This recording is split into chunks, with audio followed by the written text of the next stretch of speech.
परमात्मा पाप कर्म दंड को भी काट सकता है। अभी तक जिस भी संत व महापुरुष से मिले, उन्होंने यही बताया कि पाप कर्म फल भोगने से ही समाप्त होगा।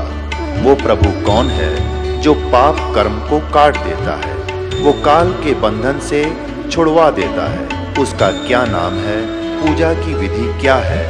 कृपया अवश्य सुनिए जगत गुरु तत्वदर्शी संत रामपाल जी महाराज के अमृत वचन। अब कहते हैं गुरु बिन काहू न पाया ज्ञाना, जो थोथा बुछड़े मूड के साना। ये देखिएगा कबीर सागर है, परमात्मा के सचिदानंद गणब्रह्म की वाणी है या, और लिपिबद्ध की है आदरणीय धर्मदास साहिब जी ने। खेमरा श्री कृष्ण दास प्रकाशन मुंबई से ये प्रकाशित है। ये कबीर पंथी ही इसका संशोधक है। कबीर पंथी भारत पथिक स्वामी युगलानंद बिहारी द्वारा परिष्कृत ये खेमराज प्रकाश श्री कृष्णदास ये प्रकाशक व मुद्रक हैं। इसके अध्यक्ष वेंकटेश्वर प्रेस, खेमराज श्री कृष्णदास मार्ग, मुंबई। अब इसके देखियो न के ऊपर अड़ंगा कर रखे हैं। ये बोध सागर कबीर चरित्र बोध नामक एक सब्जेक्ट है, अध्याय है यो। इसमें चैप्टर है। यहाँ क्या लिखा है कि संवत 1455 विक्रमी ज्येष्ठ सुदी पूर्णमासी को सोमवार के दिन सतपुरुष का तेज काशी लहर तारा तालाब में उतरा। उसमें पृथ्वी और आकाश प्रकाशित हो गया। उस समय अष्टानंद वैष्णव एक तालाब पर बैठे थे। वर्षा हो रही थी। बादल आकाश में घिरे रहने के कारण अंधकार छाया हुआ था और बिजली चमक रही थी। जिस समय वह प्रकाश तालाब में उतरा, उस समय समस्त तालाब जगमग करने लगा। बड़ा प्रकाश हुआ और वह प्रकाश उस तालाब में ठहर गया और प्रत्येक दिशाएं जगमगाहट से परिपूर्ण हो गई। इस आश्चर्य में प्रकाश को देखकर अष्टानंद जी आश्चर्यविंत हुए। प्रकाश के फैलते ही मयूर, चकोर आदि नाना प्रकार के पक्षी बोलने लगे। अष्टानंद जी जो उस तेज के को देखा तो अष्टानंद जी ने उस तेज को देखा तो आन कर उसका समस्त विवरण रामानंद स्वामी से सुनाया, कहा। और स्वामी जी ने, मैंने लहर तारा तालाब में एक ऐसी ज्योति देखी, तो ऐसी ज्योति का निरीक्षण किया है जिससे मुझको अत्यंत आश्चर्य हुआ। उस ज्योति का आकाश में उतरे और लहर तारा तालाब में ठहरते देखा। ये सारा, तब यह बात सुनकर रामानंद स्वामी ने अष्टानंद से कहा कि वह प्रकाश जो तुमने देखा उसका कौतुक शीघ्र ही तुम्हारे देखने और सुनने में आवेगा। वह तेज बालक के आकार में हुआ। उस जल के ऊपर कमल के पुष्प में उतारने और बालक के सदृश हाथ पांव फेंकने लगा। आगे नीरू के पूर्व जन्म की कथा। सोपत सुदर्शन के माता पिता के थे। वे दोनों भंगी का शरीर छोड़कर ब्राह्मणी हुए थे। ये अर्थी ठीक रखे। आगे देखिए तो दास बताना चाहता है। नीरू जुल्हा काशी में नगरी में रहता था। एक दिवस वह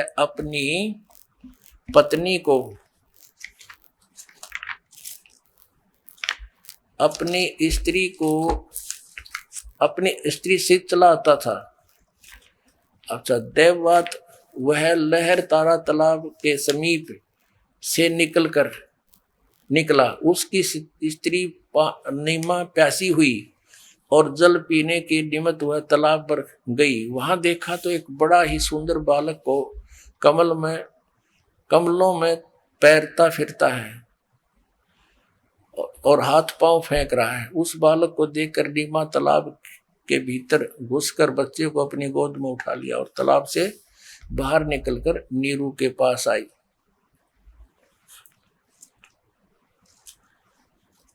अब देखो ये जो क्या कहना चाहते हैं, यहां देखा कि फिर देखना, इनका कहने का तात्पर्य ये है, अब दास तो इनकी नाला की बताना चाहता था ये है कि वो क्या बताना चाहता था कि देखो, तब पूछा कि ये किसका लड़का ले आई, तब नीमा ने उत्तर दिया कि मैंने तालाब में पाया है। नीरू ने कहा कि ये लड़का जहां से तू लाई है वहीं रखा नहीं तो मालूम कि ये किसका लड़का। तब उस स्त्री ने उत्तर दिया कि ऐसा सुंदर बालक तो मैं कदापि नहीं छोड़ूंगी। तब नीरू ने कहा कि लोग मुझको हंसेंगे और ठठाएंगे और ठट्ठे उड़ाएंगे कि मुकलावे में ही नीरू अपनी स्त्री के साथ एक पुत्र भी ले आया। अब इनकी नाला की बताऊंगा, इतनी तो आपको दिखा है कि इसमें नू लिखा है कुछ। ये क्या कहना चाहते हैं कि नीरू अपनी पत्नी ने पहली बार लाया मुकलावे में, और रास्ते में अर्नों को बड़ा जोर का राम वर्षा हो रही थी, बादल कड़के थे, खूब जोर की वर्षा हो रही थी। अष्टानंद उड़ा बैठा था वर्षा में, है तरह के से अकल देखो इनकी। अष्टानंद वह साधना कर रहा था उस वर्षा में। ये बिना तो की बात, वास्तविकता ये है पुण्यात्माओं, ये इनकी दंत कथा है। सच्चाई, इस सत्य को सत्य रखने के लिए, सच को ऊपर रखने के लिए, सच्चाई जो बनाए रखने के लिए परमेश्वर ने अपनी प्यारी आत्मा गरीबदास जी को ये ज्ञान दिया। तो वो जो दास आपको सुनाना चाहता है ईब समझ में आओगी। अब आदरणीय गरीबदास साहिब जी ने आंखों देखा उस परमेश्वर का वो सत्य वर्णन किया है। जैसे तुलसीदास जी ने श्री रामचंद्र जी के लाखों वर्ष पहले घटी हुई घटनाओं को और अपनी चौपाइयों के माध्यम से ज्यों का त्यों वर्णित कर दिया, और जो आज हिंदू धर्म के अंदर उन्हीं चौपाइयों को आधार मानकर भगवान श्री राम की महिमा सुनाई जाती है। अब ये दिव्य दृष्टि होती है। अब जो तुलसीदास जी को जो दिव्य दृष्टि प्राप्त हुई और जो गरीबदास जी को प्राप्त हुई, उसमें बहुत अंतर है। जैसे एक दूरबीन होती है दूरदर्शी, उसका अक्षमता होती है, उसकी रेंज होती है, एक तो 1 किलोमीटर तक भी नहीं देख सकती, और एक देख ले लाखों किलोमीटर ऊपर तक का, कहीं दूर तक का। तो ऐसे गरीबदास साहिब जी को भी परमात्मा ने वो दिव्य दृष्टि दी, उनका ज्ञान योग खोल दिया, और उस सच्चाई को तुलसीदास जी की तरह अपने भगवान कबीर साहिब की महिमा का वर्णन किया। अनंत कोट ब्रह्मांड में बंदी छोड़ कहाए, सो तो एक कबीर है जननी जनेन माए। शब्द स्वरूप साहेब धनी, शब्द सिंध सब माही, बाहर भीतर रम रहा जहां तहां सब ठाही। जल थल पृथ्वी गगन में वो बाहर भीतर एक, पूर्ण ब्रह्म कबीर हैं वो अवगत पुरुष अलेख। सेवक होकर उतरे इस पृथ्वी के माही, जीव उदाहरण जगत गुरु बार बार बलि जाही। अब आदरणीय गरीबदास साहिब जी क्या कह रहे हैं कि वो दास बनकर आए, यहाँ पर कहते हैं सेवक होकर उतरे, अवतरित हुए, वहां सीधे चलकर आए। वो किसी माता पिता से जन्म नहीं हुआ, उनका मां से जन्म नहीं, सेवक होकर उतरे इस पृथ्वी के मां, और जीव उदाहरण जगत गुरु, हम जीवों का उद्धार करने के लिए वो जगत गुरु माने पूरे विश्व को तत्व ज्ञान देने वाले परमात्मा, वो तत्वदर्शी संत रूप में आए। काशी पूरी कष्ट किया वो उतरे अदर अधारे, अधर अधार जो के तो सीधे आए ऊपर थे अदर थे। और मोमिन को मुजरा हुआ वो जंगल में दीदारे, जंगल में दर्शन हुए लहर तारा तालाब में। कोट किरण शशि भाने सुध ये आसन अदर विमाने, परसत पूर्ण ब्रह्म को शीतल पिंड और प्राणी। कहते हैं कोटि किरण शशि भान सुध आसन अधर विमान, उस परमात्मा का वास्तविक रूप तो वहां पर है। और यहां पर क्या बताते हैं, गोद लिया मुख चूम कर हेम रूप झलकनते, जगर मगर काया करे वो जणु दमक पद्म अनंत। परमात्मा आदरणीय गरीबदास साहिब जी बता रहे हैं, छोटे से बालक रूप में प्रगट परमात्मा कबीर देव जी के शरीर से इतना सुंदर नूर निकल रहा था जैसे करोड़ पद्म चमक रहे हो। उस समय जब नीरू ने अपने हाथों में लिया, फिर उन्होंने अपनी लीला को समेट लिया। अब नीमा ने बालक की तरह पहले उसको मुंह को चूमा, मुख चूमा, सीने से लगाया, गोद लिया मुख चूम कर हेम रूप झलकनते। इतना सुंदर शरीर, सफेद शरीर था मालिक का, जैसे हिम, हिम माने बर्फ, बर्फ होती है।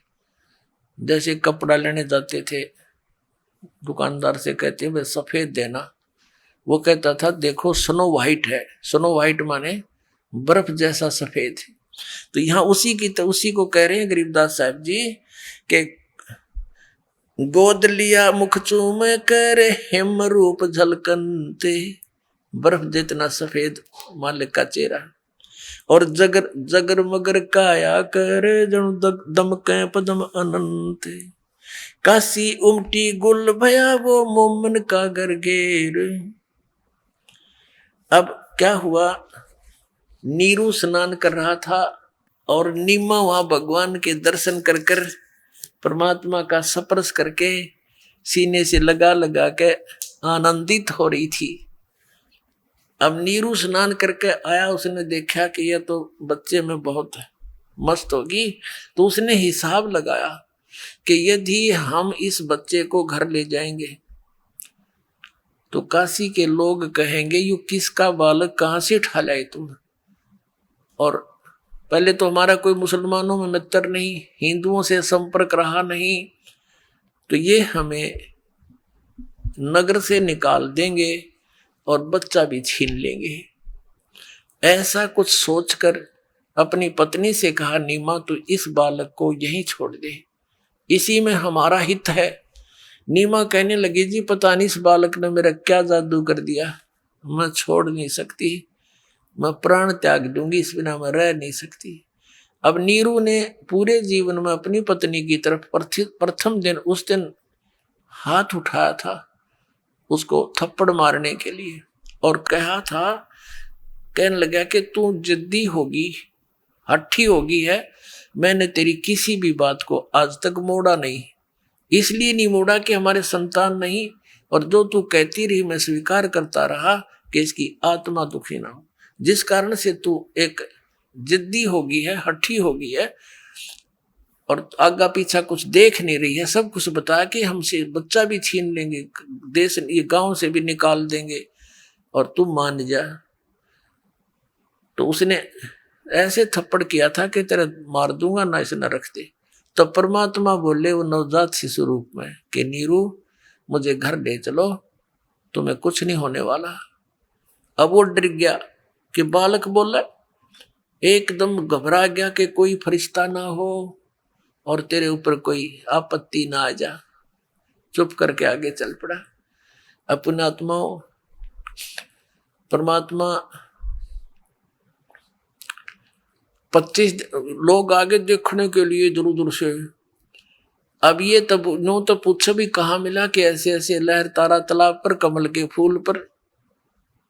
अब ये कोई ज्यादा किसी ने गहराई से नहीं पूछा, लेकिन बच्चे की प्रशंसा करने लगे देख कर उसके सुंदर शरीर ने। कोई न कहे तो ब्रह्मा विष्णु जी का रूप है, कोई न कहे तो ब्रह्मा जी सा दिखा सुंदर, कोई कहे तो शंकर भगवान आ रहे हैं दूसरे, कोई कहे तो कोई सी गण उतरा है, यानी इतना सुंदर शरीर बालक का नहीं हो सकता। तो इस तरह पूरी काशी में चर्चा का विषय बन गई। फिर क्या हुआ, 25 दिन के हो गए भगवान और कुछ नहीं खाया पिया। अब नीमा फिर चिंतित होगी, साथ में नीरू भी दुखी। अब वो कहने लगी हे भगवान शंकर, या तो ये देना नहीं था, अर्दाता दिया है देव, इसको ले रहे हो। अब ये मरेगा, साथ में मरूंगी, फाइनल फैसला करती अटल हृदय में सोच लिया। तो परमात्मा अंतर्यामी है, उन्होंने शिव जी को प्रेरणा की अब शिव जी के कसक हुई कि तुझे कौन याद करके रो रहा है। वहां से वो चलकर आए शिव मंडल से, शिवलोक से, एक साधु रूप बना के, और आके कहा कि माई क्यों रो रही है। नीमा ने बताया कि महात्मा जी के बताऊं, रहने दो, मेरा दुख ना सुनो, आप भी दुखी हो जाओगे। तब भगवान शंकर ने कहा कि माई ऐसे कहते हैं, अपना दुख दूसरे को बता दे, हल्का हो जाता है, और हो सकता है मैं भी कुछ समाधान कर दूं। तो नीमा ने फिर सारी कहानी बता दी कि पहले तुम्हारा कोई संतान नहीं थी, एक दिन मैंने अपने भगवान शिव को याद किया था, उन्होंने कमल के फूल पर लहर तारा तालाब में बालक भेज दिया मेरे लिए, और अब ये कुछ खा पी नहीं रहा महात्मा जी, 25 दिन का हो गया, और ये मरेगा साथ में मरूंगी, ये मेरा फाइनल फैसला है, अंतिम फैसला है। यूं कहकर रोने लगी। तब शिव जी ने कहा कि तेरा बालक दिखा कहाँ है। नीमा लाई उठा के, और सोचा महात्मा के चरणों में डाल दूं, कुछ दया हो जाए, बच्चा जी जावे। भगवान शंकर के साधु रूप में खड़े पैरों में डालना चाहा, एकदम परमात्मा वहां से उठे वो बच्चे, और भगवान शिव के सिर के सतर में लेवल में आकर आकाश में हवा में ऐसे सतिर हो गए।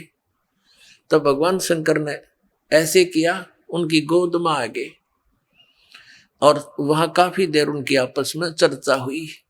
तब परमात्मा ने कहा कि इसको कहो, नीरू को एक कुंवारी गाय लावे, जिस जाके संग बैल नहीं लागा, यानी कति कुंवारी अनटच्ड, और वो फिर दूध देगी, आप आशीर्वाद दे देना। भगवान कबीर साहब ने कहा बालक ने उस शिव जी से कि महात्मा जी आप इस पर आशीर्वाद दे दियो, और ये वह फिर दूध दिया करेगी, एक कोरा बर्तन मंगा लो। तो शिव जी ने जब कह दिया नीरू को, उसकी पत्नी से कि बुला तेरे पति को, वो भी आ गया। वो जाकर के गाय ले आया, कुंवारी गाय लाए, एक कोरा बर्तन लाए छोटा सा, धो मांझ के उसको, और भगवान शिव ने कमर पे हाथ मार दिया, लंबे लंबे सतन हो गए उस गाय के, अपने आप दूध चल पड़ा, पात्र भरते ही रुक गया। तब शिव जी चले गए कि इसको रहस्य को रखना, आम आदमी को नहीं बताना, और आप ये दूध पिया करेगा। उस दिन के बाद परमात्मा दूध पीने लगे। अपने आत्माओं, ये तो परमात्मा ने लीला की, वो करते ही है। अब इस परमेश्वर ने, कबीर परमेश्वर ने कहा था अपनी प्यारी आत्मा धर्मदास जी को कि धर्मदास ये वेद मेरा भेद है, और मैं ना वेदन के माही, अर्जुन वेद से मैं मिलूं, ये वेद जानते ना ही, ये चारों वेद मेरी ही महिमा का गुणगान कर रहे हैं, लेकिन इन वेदों में वर्णित विधि से मैं नहीं मिल सकता, मैं मिलूं वेदन से ना ही, अर्जुन वेद से मैं मिलूं, ये वेद जानते ना ही, सूक्ष्म वेद से मैं मिलूं उस तत्व ज्ञान से, वो इन वेदों में वर्णन नहीं उसका। अब आपको दिखाते हैं ये चारों वेद क्या बताते हैं, कब परमात्मा कैसा है, वो क्या लीला करता है, तो ये आसानी से पहचान लेंगे हु इज गॉड। आपको दिखाते हैं ऋग्वेद का एक मंत्र, और अनुवाद करता भी ये है दास कराओ, तो ये न्यू कह देते कि भाई रामपाल ने के अनुवाद करना हो, संस्कृत ना जानता। अब संस्कृत के जानने वालों से लिखवा दिया भगवान ने सच्चाई। देखो इन्हें घुमाने की चेष्टा तो की है, लेकिन सच्चाई के छुपा करें। यह है ऋग्वेद मंडल नंबर 9-10, महर्षि दानव सरस्वती इसका फीत ला रखी है। प्रकाशक है सर्वदेशी कार्य प्रतिनिधि सभा, महर्षि दानव भवन, रामलीला मैदान, नई दिल्ली। और ये मुद्रक कहाँ से है, Prince offset printers 1510 Pataudi house Daryaganj नई दिल्ली से। अब इसके हम आपको दिखाते हैं 9वें मंडल का प्रथम सूक्त से हम थोड़ा सा बढ़ेंगे आगे। ये देखना, ये 9वां मंडल इसका प्रथम सूक्त, प्रथम मंत्र है। इसमें देखियो ये सोम माने परमात्मन, सोम स्वभाव वाले परमात्मा, सोम माने परमात्मा की महिमा चल रही है। ये इसलिए दिखाना पड़ रहा है, इन्होंने थोड़ी सी हेराफेरी करने की चेष्टा की है। ऋग्वेद मंडल नंबर 9 सूक्त 1 मंत्र 2। हे परमात्मन, है परमात्मा के विषय में जानकारी। मंत्र नंबर 3, ये मंत्र नंबर 3, हे परमात्मन, है परमात्मा के विषय में जानकारी। चौथे में हे परमात्मन, पांचवें में हे परमात्मन आप तुमको, और छठे में ऋग्वेद मंडल नंबर 9 सूक्त 1 मंत्र 6, हे परमात्मन। अब जो ये अनुवाद करता है ये महर्षि दानंद के चेले हैं। इनका फिर याद आएगी, अरे महर्षि दानंद तो वेदों के है, वेदों भगवान निराकार है। तो इन्होंने जब देखा ना कि शरीर लिखा है तो वहां इन्होंने घुमाना शुरू कर दिया, उलझाना शुरू कर दिया। कबीर साहब कहते हैं चोर चुरावे तुंबड़ी और गड्ढे पानी में, वो गड्ढे हुआ ऊपर आवे नो सच्चाई छनी ना। जैसे एक चोर ने किसी का तुम्बा चुरा लिया सूखा, और वो क्या करे, उसने पानी में छोड़ा हुआ, नीचे आप आ जा बाहर, थोड़ी देर में वो भी ऊपर नो चमका कछुआ सा, वो फिर दाबिका वो फिर ऊपर दिखे, यानी वो छुप नहीं सका। तो ऐसे ही इन अज्ञानी ज्ञान चोरों ने चोरी छुपाने की चेष्टा की, तुम्बे को या सच्चाई को दबाने की चेष्टा की, पर यह ऊपर आई। देखना ऋग्वेद मंडल नंबर 9 सूक्त 1 के आपने 6 ही तो देख लिए, हे परमात्मन, है परमात्मा की महिमा। और यहां देखो, अब नीचे दिखाते हैं आपको। अब 7वें महीने ने पुरुष लिखना शुरू कर दिया। अब 8वें मंत्र में फिर उस पुरुष को उग्र गतियां प्रेरणा करती हैं। अब पुरुष माने क्यों है, पुरुष माने परमात्मा होता है। अब देखो महिमा, वेद कोई किसी व्यक्ति विशेष का गुणगान नहीं करते, ये परमात्मा की महिमा का गुणगान करते हैं। अब पुरुष माने क्या होता है, परमात्मा, पूर्ण परमात्मा। ये भी नहीं कि अनुवाद से सिद्ध करना पड़ेगा, जब जचेगी जनता के। देखो अब यजुर्वेद दिखाते हैं आपको, महर्षि दानंद का अनुवादित,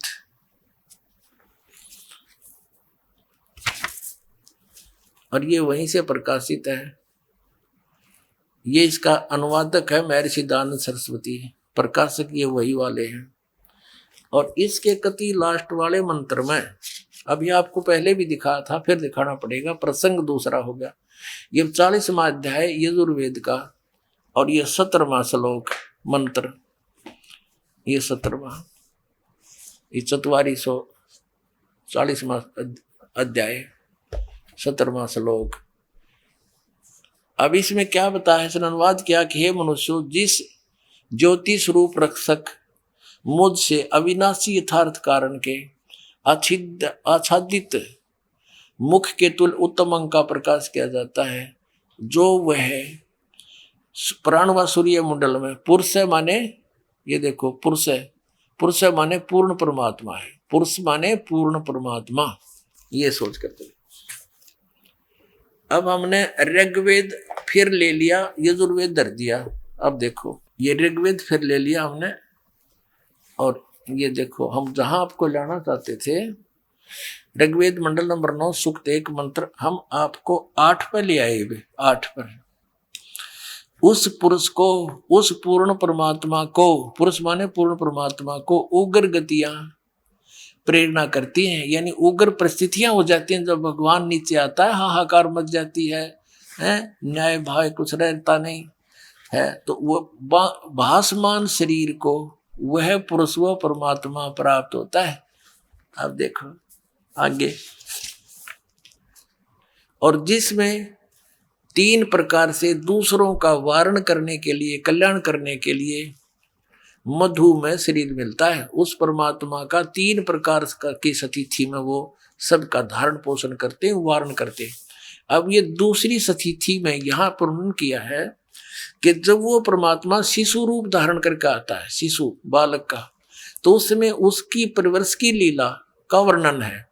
उस सोम माने सोम स्वभाव वाले पुरुष को, यानी पूर्ण परमात्मा को समझो। इन्होंने अड़ंगा डांड तो मतलब था, ये देखियो यहाँ इसने इसी यहाँ पर प्रथम मंत्र में ऋग्वेद मंडल नंबर 9 के सूक्त 1 के मंत्र 1 में सोम माने परमात्मा, परमात्मन, सोम स्वभाव परमात्मन, सोम माने परमात्मा अमर पुरुष होता है। देखो, और यहाँ इन्होंने हड़ंगा कर दिया। अब ऋग्वेद मंडल नंबर 9 सूक्त 1 मंत्र हम 9 में आ रहे हैं। उस सोम माने अमर पुरुष को, पूर्ण परमात्मा को, जो शिशु रूप धारण करके, बालक का रूप धारण करके कुमार अवस्था में ही, इन्हीं की पहले अनुवाद पढ़ते हैं, उस सोम स्वभाव वाले श्रद्धालु पुरुष को यानी परमात्मा को कुमार अवस्था में ही सब प्रकार से अधन्या, अधन्या माने बिना धनाई, अभी माने पूर्ण रूप से, सब प्रकार से यानी अनटच्ड, धेनव माने गौवे तृप्त करती है। देखो कति क्लियर कर दिया कि इसका वास्तविक अर्थ यह है कि शिशु रूप में प्रकट उस अमर परमात्मा को जब वो शिशु रूप में होता है तो सब प्रकार से यानी कुंवारी गायों द्वारा उनकी परवरिश की लीला होती है, वो उनको तृप्त करती है। तो पुण्यात्मा, ये लीला करी किसने?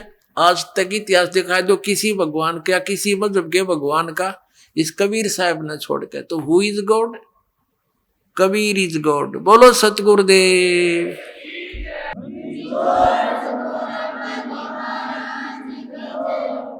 परम पिता परमात्मा पूर्ण ब्रह्म सारी सृष्टि के रचनहार कुल मालिक कबीर परमेश्वर जी, कबीर साहिब जी, ये हमारे जनक हैं, ये हमारे हमदर्द हैं, ये हमारे परम पिता हैं।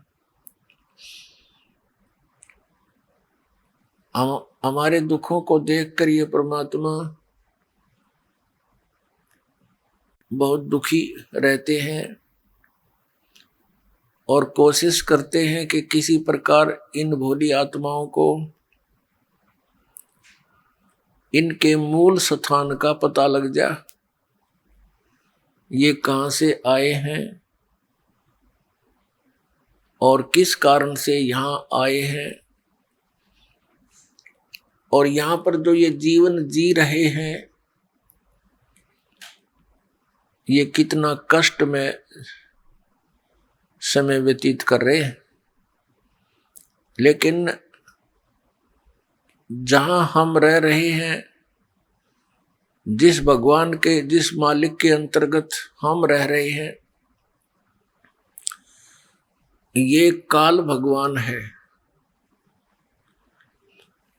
गीता जी अध्याय नंबर 11 के श्लोक नंबर 32 में ये कहता है, मैं काल हूं अर्जुन, और सब लोकों का नाश करने के लिए अब प्रवृत्त हुआ हूं। श्री कृष्ण से बाहर निकलकर वो काल बोल रहा था, अपना विराट रूप दिखा रहा था। श्री कृष्ण काल नहीं थे। श्री कृष्ण जी ने पहले कभी अपने आप को काल नहीं कहा, बाद में पश्चात में कभी अपने आप को काल नहीं कहा। ये काल क्यों कहलाता है? इसको एक रोग लगा हुआ है 1 लाख मानव शरीरधारी प्राणियों का नित आहार करने का, और 1.25 लाख की उत्पत्ति करने का, जिस कारण से ये यहाँ हमें अपने आहार के लिए रोके हुए हैं। जैसे परमात्मा ने आके इसकी वास्तविकता को हमें बताते हुए क्या, इसको कैसे एग्जाम्पल दिया है दाता ने, कि जैसे कसाई बकरे पालता है, उसने उन बकरों को बहुत सुविधा दी हुई होती है, प्रदान की हुई होती है। एक शेड बनाता है गर्मी और सर्दी से बचने के लिए, चरागाह बनाता है, एक जल का छोटा सा हौद बनाता है, उनको जल की सुविधा देने के लिए। तो वो भोले प्राणी ये समझते हैं कि ये हमारा जो मालिक ये बहुत ही नेक व्यक्ति है, हमारी कितनी सुविधा का ध्यान रखता है, असुविधा सुविधा का कितना ध्यान रखता है। और इसी दृष्टिकोण से जब वो कसाई उन बकरों के बीच में आता है, उससे वो प्यार करने के लिए उसके चारों तरफ घूम जाते हैं। एक नेक व्यक्ति मान के कोई तो ऐसे पैर उठाकर उसको प्यार देने की चेष्टा करता, सीने से लगाना चाहता है कि इसने हमें कितनी सुविधा दे रखी है। पुण्यात्माओं, ये पशु पक्षी प्राणी जितने जीव जंतु हैं, ये वही आत्माएं हैं जो कभी पहले मनुष्य भी रही है। तो प्रत्येक प्राणी समझता है कि कौन कैसा व्यक्ति है। जैसे कोई व्यक्ति, जैसे हम देखा करते थे, पशुओं को संभालता है, जो एक घर का सदस्य है, उनको चारा डालता है, उनको नहलाता है, पानी पिलाता है। तो जब वो उनके निकट जाता है तो उसको चाटते हैं, हाथ को ऐसे प्यार देते हैं कि ये बहुत अच्छा आदमी है। तो इसी प्रकार वो बकरे उस कसाई को, अपने शत्रु को और एक नेक व्यक्ति जानकर उसको प्यार देने के लिए उसके हाथों को चाटते हैं। उसने ऐसे हाथ लगा रखा होता है, वो देख रहा होता है ये कितने, इसमें कितना मांस बन गया, और वो चाटते हैं ये समझकर कि हमें ये बहुत ध्यान रखता है, हमारी बहुत नेक व्यक्ति है। और कसाई यूं देखे इसमें कितना मांस हो गया, ये कितने का बिकेगा। पुण्यात्मा, परमेश्वर कबीर देव जी ने हमें आकर के ये ज्ञान कराया। सतलोक से चलकर आए, अपने उस सुखमय स्थल से, उस सुख सागर से चलकर आए जहां कोई कष्ट नहीं, कोई जन्म नहीं, कोई मृत्यु नहीं, जरा नहीं, बुढ़ापा नहीं। उन्होंने बताया कि तुम यहाँ की सुविधाएं देखकर कि कितनी बड़ी पृथ्वी है, कैसे अच्छे मौसम है, कभी गर्मी है, कभी सर्दी है, समय अनुसार, क्योंकि गर्मी की भी आवश्यकता है शरीर को, नहीं तो ये गल जाए। और कैसी सुविधाएं दे रखी हैं, जैसे गेहूं है, चना, बाजरा, ज्वार, सेब, संतरे, काजू, किशमिश, और सुंदर झरने बह रहे हैं, दरिया बह रही हैं, पृथ्वी के अंदर मीठा जल, खारा जल सब उपस्थित है। इन सुविधाओं को देखकर हम ये सोचते हैं कि भगवान कितना अच्छा है, हमारा मालिक कितना अच्छा है, हमारे लिए कितनी सुविधाएं प्रदान कर रखी है। और जैसे वो बकरे उस कसाई को कितना अच्छा व्यक्ति मानते हैं, क्योंकि उनकी बुद्धि इतना ही काम करती है। और जिसमें उन बकरों को निकाल ले जाता है, अच्छा सौदा बन गया 10-5 बकरों का, तो वो नहीं देखता किसका बेटा मरेगा, किसकी बेटी, किसकी माँ, किसका बाप आएगा। एक डंडा लेकर और उसमें से निकाल ले जाता है, कोई आओ उसको नहीं देखता कौन किसका है। तो उस समय जब वो बकरे निकल कर जाते हैं, शेष बचे हुए बकरे न्यू भागते इधर उधर। उनको पता लग जाता है कि अब बात बिगड़ेगी इनकी, इतना एहसास उनको हो जाता है। तो पुण्यात्मा, परमात्मा कबीर जी ने हमें बताया कि जहां तुम रह रहे हो ये काल का लोक है, उस कसाई का लोक है। या कोई प्राणी सुखी नहीं, और किसी का ये एक पल का विश्वास नहीं कब मृत्यु हो जावे। इन सुविधाओं को देखकर तो हम समझते हैं कि बड़ा अच्छा भगवान हमारा। और जिस समय हम देखते हैं दुर्घटना के अंदर एक ही परिवार के 11 सदस्य मर गए, एक बूढ़ा बच गया, तो कहां गई वो दयालुता इस यहाँ के भगवान की जहां हम रह रहे हैं। कुछ भोली आत्मा इतना ज्ञानहीन हो चुके हैं कि हमारा तो भगवान से विश्वास ही उठ गया है। भगवान को तो कहते हैं बड़ा दयालु है, और यहाँ एक भी काम दयालु वाले नहीं है। तो पुण्यात्माओं, बिना ज्ञान के हम ऐसी अटकल लगाकर और दूने दुख पाते हैं। अब जो दयालु का लोक है, दयाल का लोक है, उस हमदर्द का लोक है, उसको हम छोड़कर आगे अपनी नालायकी थे, गलती थे, और जब तक हम वहां नहीं जालेंगे तब तक हम सुखी नहीं हो सकते। ये लोक सुख का है ही नहीं। 21 ब्रह्मांड है इस काल भगवान के। 21 ब्रह्मांड में आग लगी हुई है, यही काम क्रोध की, लोभ मोह अहंकार की।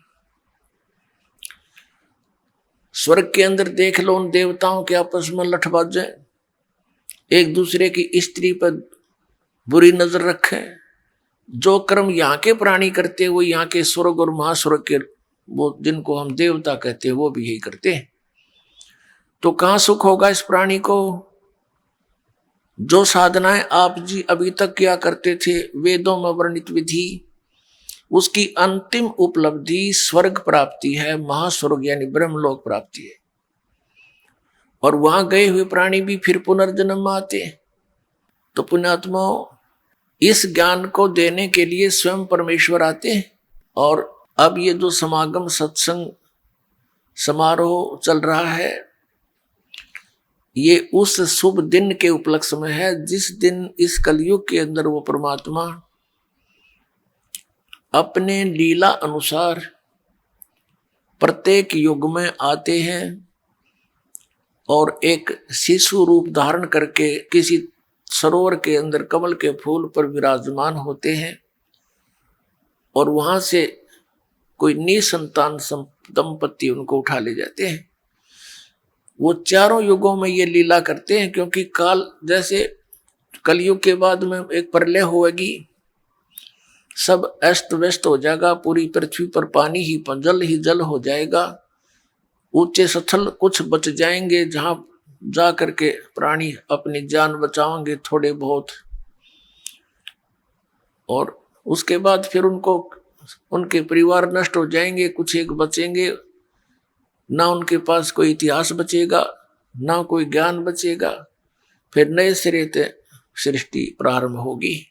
तो इसलिए परमात्मा स्वयं ही आते हैं। उधर से ये काल भगवान भी अपने अज्ञान का प्रचार अपने संतों द्वारा करवाता है, ऋषि महर्षियों द्वारा कराता है, और तब अपने बच्चों को यथार्थ ज्ञान देने के लिए स्वयं परमात्मा भी आते हैं प्रत्येक युग।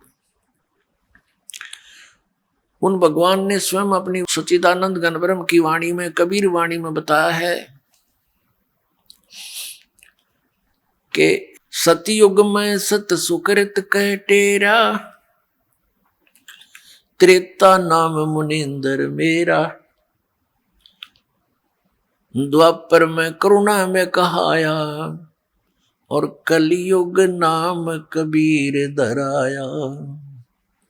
चारों युग में संत पुकारे, कूक कहा हम हेल रे, हीरे माणिक मोती बरसे, ये जग चुगता ढेल रे। परमात्मा कहते हैं चारों युगों में आए हम। सतयुग में सत सुकृत कह टेरा, मेरा नाम था सत सुकृत, और त्रेता नाम मुनिंद्र मेरा, और द्वापर में करुणा में कहाया, कलयुग नाम कबीर धराया। गोता मारूं स्वर्ग में, जा बैठूं पाताले, कह कबीर ढूंढता फिरूं अपने हीरे मोती लाल। वो परमात्मा आकर हमें ये ज्ञान कराता है कि जहां तुम रह रहे हो, यहाँ जिस वस्तु को तुम खोज रहे हो, यहाँ आपको 21 ब्रह्मांड में नहीं मिल सकती। आइए अब हम उन श्रद्धालुओं के अनुभव जानते हैं जो जगत गुरु तत्वदर्शी संत रामपाल जी महाराज जी से दीक्षा प्राप्त कर चुके हैं तथा उनके द्वारा बताए गए भक्ति मार्ग पर चल रहे हैं। नमस्कार सर। नमस्कार सर। सर क्या नाम है आपका? मेरा नाम करनैल दास है जी। करनैल दास जी कहाँ से आए हो? मैं डेराबस्सी तहसील पिंड मलाला से आया हूँ जी। सर संत रामपाल जी महाराज की शरण में आने से पहले आप क्या भक्ति साधनाएं करते थे? सर संत रामपाल जी महाराज की शरण में आने से पहले मेरा जो जन्म है सिख परिवार में ही हुआ जी। मेरे जो ग्रैंड फादर है वो भी गुरु ग्रंथ साहब का पाठ करते थे। उसके बाद जो मेरे फादर साहब है वो भी गुरु ग्रंथ साहब का पाठ करते थे। और मैंने भी गुरु ग्रंथ साहब के काफ़ी पाठ किए हैं। और मैंने जो पंजा बाणियाँ का नित्यनेम वगैरह ये सारा मैंने 3-4 साल लगातार किया है। उसके बाद सर मेरे को राधा स्वामी मत के बारे में पता चला कि पहले तो हमारे तो सिख मत में यही बोलते थे कि गुरु ग्रंथ साहब से अलावा किसी को गुरु नहीं मानना है। फिर मेरे को राधा स्वामी मत का ज्ञान मिला, उसमें पता चला कि जो गुरु है वो होना ज़रूरी है, संत मतलब जो है संत रूप में जो गुरु होना ज़रूरी है। फिर मैंने राधा स्वामी मत का ज्ञान पढ़ा। उसके बाद मैंने 1986 में 9 अप्रैल 1986 में महाराज चरण सिंह से नामदान ब्यास जाके नामदान लिया जी। फिर मैंने वहाँ पे काफ़ी भक्ति की। मैंने 10 साल उनके लगातार सत्संग भी किए हैं, स्टेजों के ऊपर बैठ के सत्संग किए, लोगों को समझाते थे कि ये जो ज्ञान है संत मत ये है जी। सर आपने जो बाबा चरण सिंह जी से नाम लिया था, उन्होंने आपको क्या भक्ति साधनाएं बताई? उन्होंने जी हमारे को 5 नाम बताए थे जी। ज्योत निरंजन, ओंकार, आरंकार, सोहंग, सतनाम, ये 5 नाम की भक्ति बताते थे कि आपने 2.5 घंटे ये डेली इसका जो आपने बैठ के सिमरन करना, आधा घंटा आपने शब्द तो सुननी है और 2 घंटे आपने 5 नाम का जो सिमरन है ये करना है। सर आपको जो भक्ति साधनाएं बताई गई, क्या इसका कोई शास्त्रों में प्रमाण है? इसका सर कोई प्रमाण नहीं, क्योंकि ये तो हम जब हम संत रामपाल जी महाराज की शरण में आए हैं तो इन्होंने बताया कि 5 नाम काल के हैं। तुलसीदास दास की घट रामायण जो उसमें साफ लिखा कि 5 नाम काल के जानो। फिर कबीर साहब ने भी अपनी वाणी में लिखा है कि 5 शब्द की आशा में सर्वस्व मूल गवाया, कि ये जो 5 नाम है काल के नाम है, ये कोई भक्ति नहीं है जी। सर फिर आप संत रामपाल जी महाराज की शरण में कैसे आए? सर मैं संत रामपाल जी महाराज की शरण में ऐसे आया हूँ, मेरे को ज्ञान गंगा किताब पढ़ने को मिली है जी। ज्ञान गंगा किताब पढ़ के जब मैंने देखा, प्रमाण देखे, सभी कुछ मिलाया, देखा कि असली जो भक्ति है शास्त्रों के अनुसार ये भक्ति है, वो किताब पढ़ने के बाद मेरे को ज्ञान होया। और फिर मैंने 28 सितंबर 2014 को संत रामपाल जी महाराज की शरण में जाके बरवाड़ा आश्रम में नामदान लिया जी। सर संत रामपाल जी महाराज से नाम दीक्षा लेने के बाद आपको क्या क्या लाभ मिले? हाँ जी, संत रामपाल जी महाराज की शरण में आने से बाद सबसे पहले को हमारे को ये दृढ़ निश्चय हो गया कि जो ये जन्म मरण का चक्कर है, ये जो 84 जो लाख जुनों के भुगतने के बाद इंसान का जन्म मिलता है, इस जन्म मरण के चक्कर से छुटकारा पाने के लिए ये जो शास्त्रों के अनुसार भक्ति है, इसी से हम यहाँ से छुटकारा पा सकते हैं।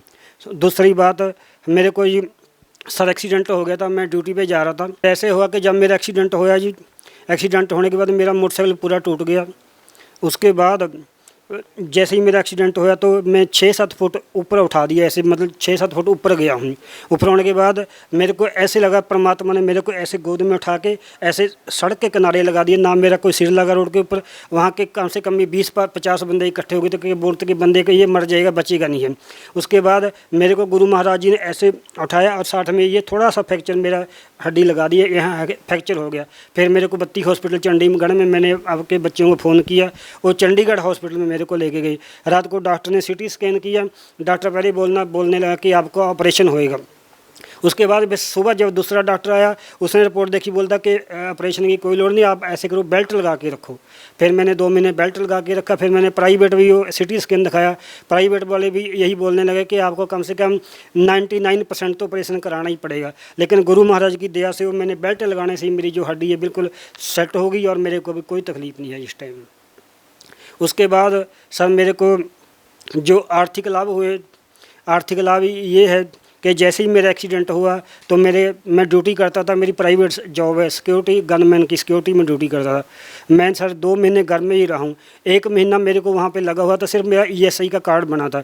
उसमें ESI में ये है कि जब तक आपके 240 दिन पूरे नहीं होते तो आपको ESI का कोई बेनिफिट नहीं मिलेगा। उसके बाद भी मेरे को ESI का जो मैनेजर आया वहाँ जहाँ एक्सीडेंट होया, वो देखा कि आपका एक्सीडेंट कहाँ हुआ है, एक्सीडेंट रिपोर्ट बना के दी। हर एक्सीडेंट रिपोर्ट बनाने के बाद 3 महीने के बाद मेरे को 27,000 रुपये का चेक है जो ESI वाले ने काट के दिया। इसकी मेरे को कापी घर में पड़ी है, मैं आपको कापी की एंट्री भी दिखा सकता हूँ कि मेरे को 27,000 रुपये का चेक गवर्नमेंट की ESI की तरफ से मिला, जबकि 8 महीने से पहले ये बेनिफिट नहीं मिलता है जी। सबसे पहले ये मेरे को लाभ हुआ जी। उसके बाद दूसरा लाभ मेरे को ये हुआ कि मेरा बच्चा भी, मेरा लड़का है, उसने सिक्योरिटी में 6 महीने काम किया था जी।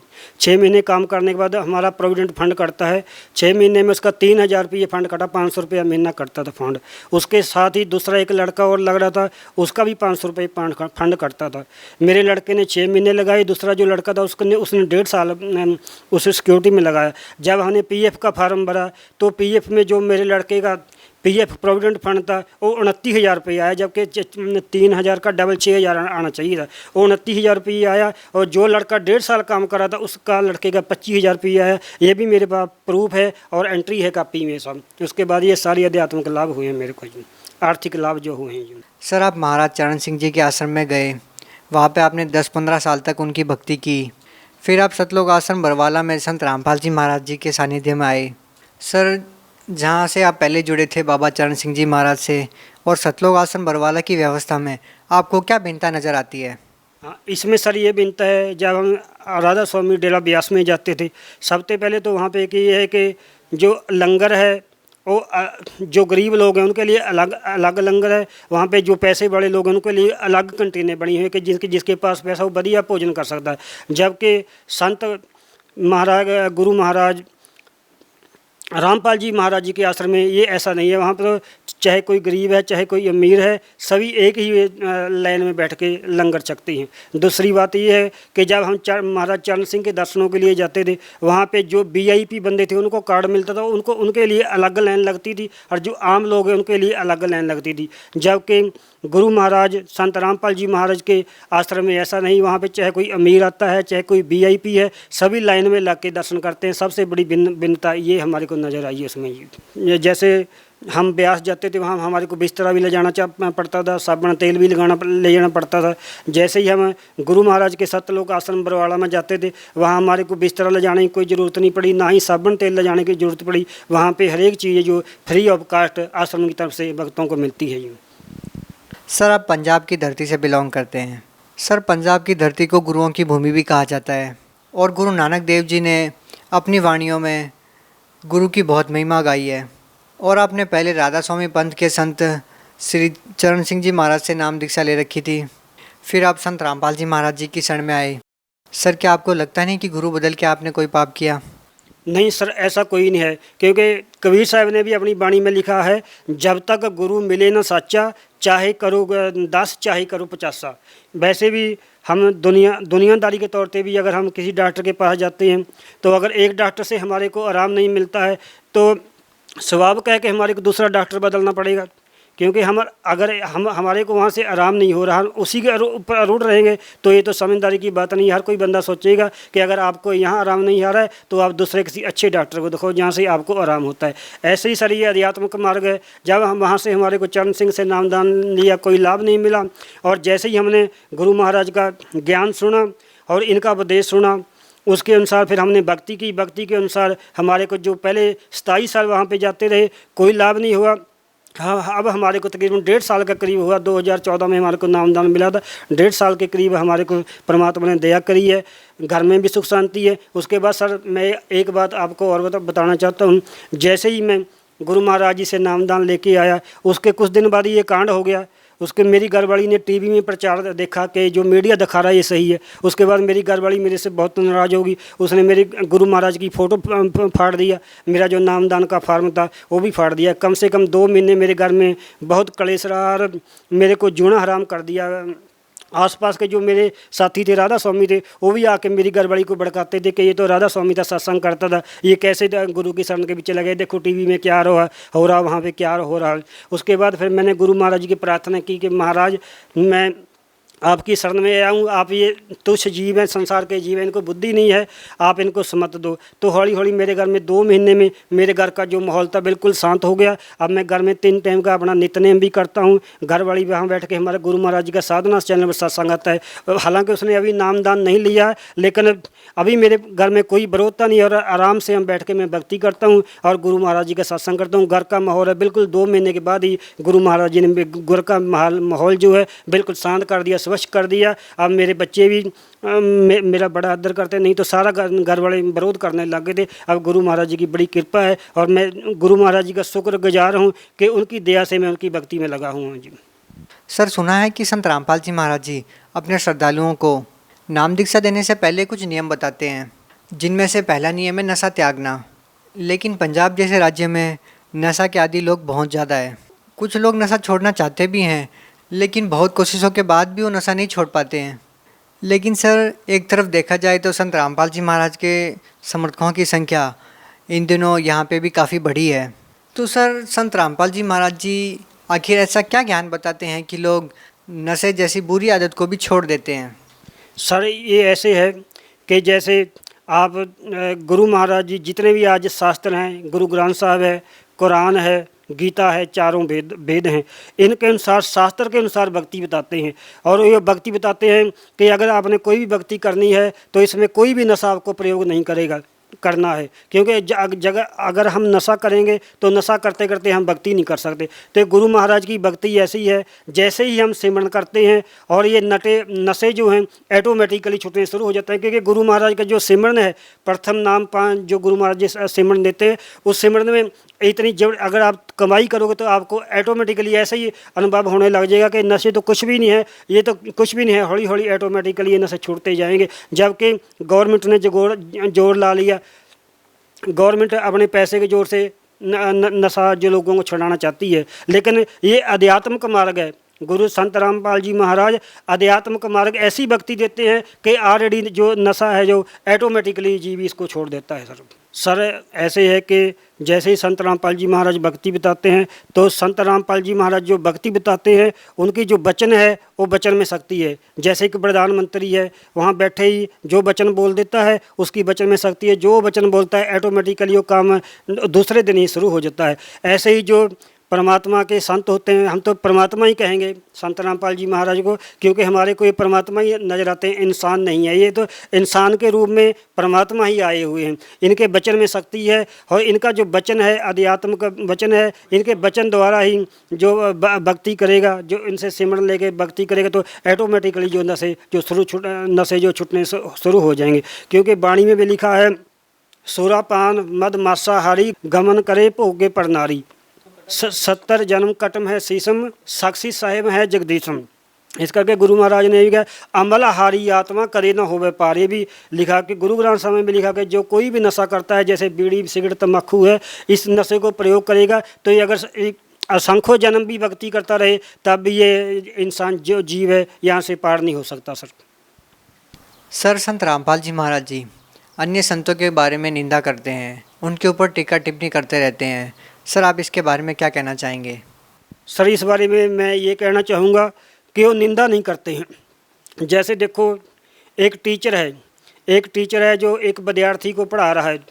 अगर वो टीचर अगर सिलेबस से बाहर की बात बताएगा, हर जो उसके सिलेबस में नहीं है, अगर वो टीचर विद्यार्थी को सिलेबस के बाहर की बात बताएगा तो ठीक नहीं है। अगर कोई दूसरा टीचर उसको आगे कहेगा कि भाई ये तो सिलेबस के बीच ही नहीं है, इसके सिलेबस के अंदर ही नहीं है, तो आप इसको क्या पढ़ा रहे हो। यही ऐसे ही ये हो रहा है। क्योंकि जो संत रामपाल जी महाराज हैं ये शास्त्रों के अनुसार भक्ति देते हैं। हर जो प्रमाणिक भक्ति है इसमें हर चीज़ का प्रमाण है। जो संत रामपाल जी महाराज का एक भी वचन है बिना प्रमाण से नहीं है। बाकी जो संत हैं उनके पास कोई प्रमाण नहीं है, वो शास्त्र अनुसार भक्ति देते हैं। वो किसी की निंदा नहीं करते। जैसे एक नकली नोट होता है, एक असली नोट होता है।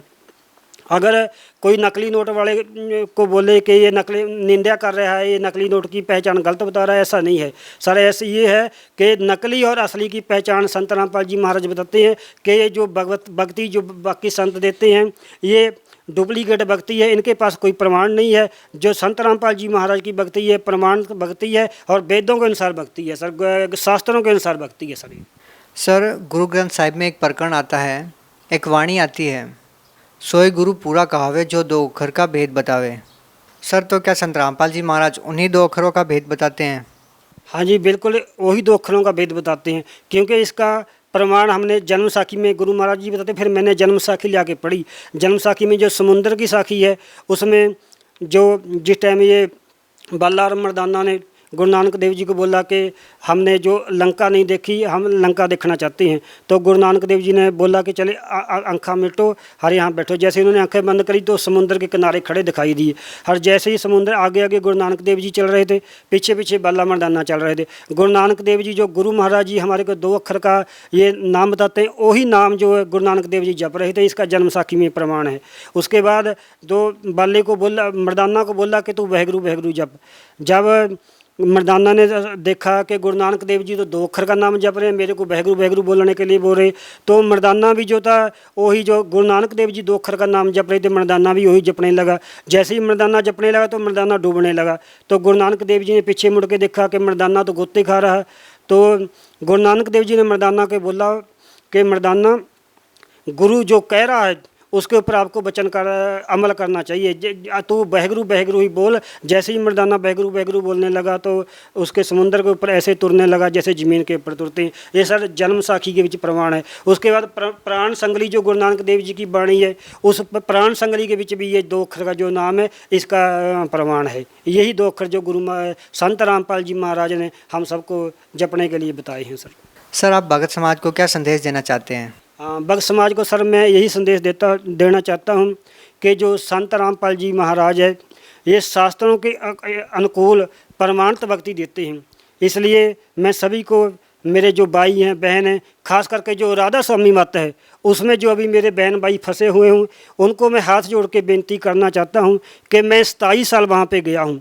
27 साल वहाँ पे गया हूँ और 10 साल मैंने उनके सत्संग भी किए हैं। वहाँ पे सर कोई भक्ति नहीं है, काल की भक्ति है। मैं सभी अपने बहन भाई जो राधा स्वामी मत में अभी भी उनसे जुड़े हैं, उनसे हाथ जोड़ के बेनती करता हूं कि जैसे मैंने वो 27 साल अपनी ज़िंदगी की बर्बाद कर दी, अब वो मैं 27 साल को पछता रहा हूं कि मेरे जो 27 साल थे बिल्कुल निसफल हो गए। उनका कोई मतलब नहीं था, जैसे भक्ति मैंने करी जैसे नहीं करी, क्योंकि वो भक्ति जो है काल की भक्ति है, काल के नाम है। उनका सभी का प्रमाण है, कबीर साहब की वाणी में प्रमाण है कि वो काल के नाम है। उसके बाद तुलसीदास हाथरस वाले हैं, उन्होंने भी साफ लिखा है कि 5 नाम काल के जानूं।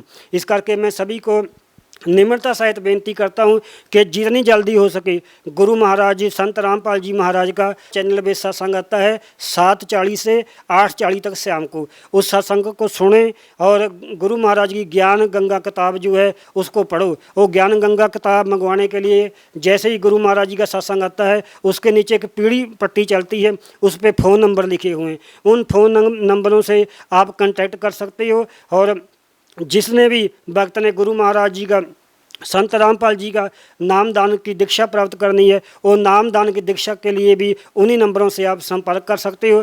गुरु महाराज जी के आदेश के अनुसार पूरे ऑल इंडिया, मैं तो पूरे वर्ल्ड के बीच ही कहूँगा कि नामदान सत्र जो खोले जा चुके हैं, हर इस मौके का जल्दी से जल्दी फ़ायदा उठा लो, नहीं तो ये समय हाथ से निकल जाएगा। क्योंकि कबीर साहब महाराज ने लिखा है, कबीर मानस जन्म दुर्लभ है, होए ना बारंबार, ज्यों बन फल फंक पोए गिरे, बौर ना लागे डार। जैसे एक बार जमीन दरख्त से फल टूट के नीचे गिर गया, कितना भी आप जतन करो वो फल है जो दोबारा दरख्त के साथ नहीं लग सकता।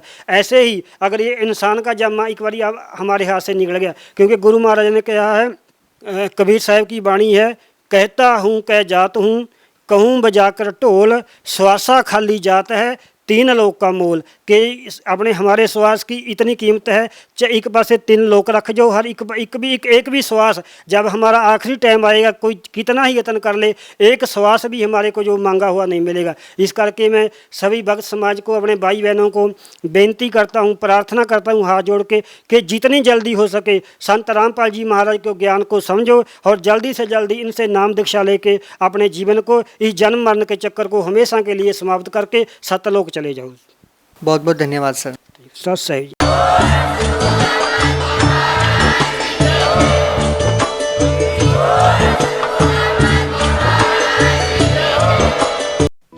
आप सुन रहे थे जगत गुरु तत्वदर्शी संत रामपाल जी महाराज के मंगल प्रवचन। अधिक जानकारी के लिए संपर्क करें।